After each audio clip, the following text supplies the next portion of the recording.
பிஸ்மில்லாஹிர்ரஹ்மானிர்ரஹீம். முன்னதாக ஒரு முறை இக்ரிமா ரலியல்லாஹு அவர்கள் இஸ்லாமில் வருவதற்கு முன் நபி ஸல்லல்லாஹு அலைஹி வஸல்லம் அவர்களுடன் ஒரு நீருற்றுக்கு அருகில் இருந்தார்.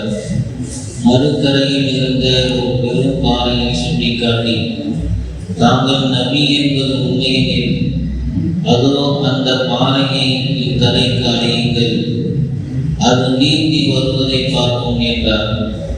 நபி ஸல்லல்லாஹு அலைஹி வஸல்லம் அவர்கள் அந்த பாறையை செய்கை செய்திட அது அவ்விடத்தை விட்டு பெயர்ந்து நீரில் மிதந்து நபி அவர்களின் அருகில் வந்து ஷஹாதத் கூறியது.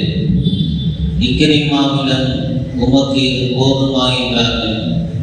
அதற்கு இக்ரிமா ரலியல்லாஹு அவர்கள், இந்த பாறை தனது இருப்பிடத்திற்கு திரும்பி செல்ல வேண்டும் என வேண்டினார்.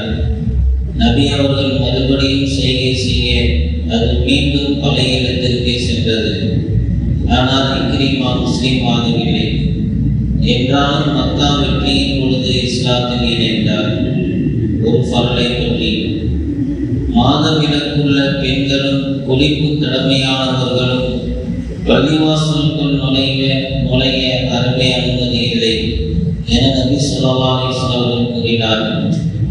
பள்ளிவாசலுக்குள் நுழைபவர் பெருந்தொடர்ந்து, மாதத்திட்டு, பிரசவத்திட்டு ஆகியவற்றிலிருந்து சுத்தமாக இருக்க வேண்டும்.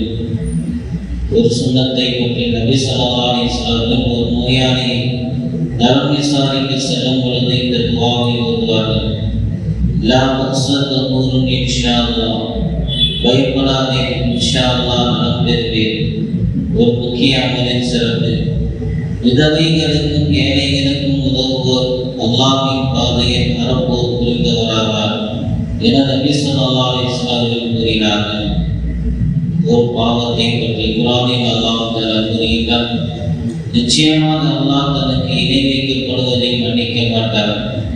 இதை தவிர மற்ற எதையும் தன் நாடியவர்களுக்கு மன்னிப்பார். யார் அல்லாஹ்வுக்கு இணை வைக்கின்றாரோ அவர் நிச்சயமாக மிக பெரும் பாவத்தையே கற்பனை செய்துவிட்டார். மறுமையை பற்றி, மரணித்தவர்களுக்கு காலையிலும் மாலையும் அவர்களுக்கான தங்கும் இடத்தை காண்பிக்கப்படுகின்றது. சொர்க்கவாசியானால் அவருக்கு சோனத்தையும், நரகவாசியானால் அவருக்கு நரகத்தையும் காண்பித்து, இதுதான் உங்களுக்கான தங்குமிடம் என கூறப்படும். மறுமையின் போது அல்லாஹ் தஆலா மீண்டும் எழுப்பும் வரை இவ்வாறே நடைபெறும்.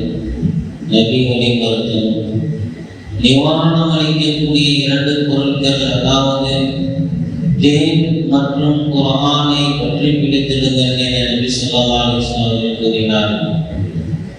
அல்லாஹ் தஆலா இரவின் கடைசி பகுதியில் அடியார்களுக்கு மிக நெருக்கமாக இருக்கின்றார். உங்களால் இயன்றால் அந்த நேரத்தில் அல்லாஹ்வின் நினைவு கூர்ந்திடுங்கள் என நபி ஸல்லல்லாஹு அலைஹி வஸல்லம் கூறினார். சுப்ஹானல்லாஹி வ சுப்ஹானல்லாஹு வ பிஹம்திஹி, அஷ்ஹது அன் லா இலாஹா இல்லா அன்த, அஸ்தக்ஃபிருக வ அத்தூபு இலைக்.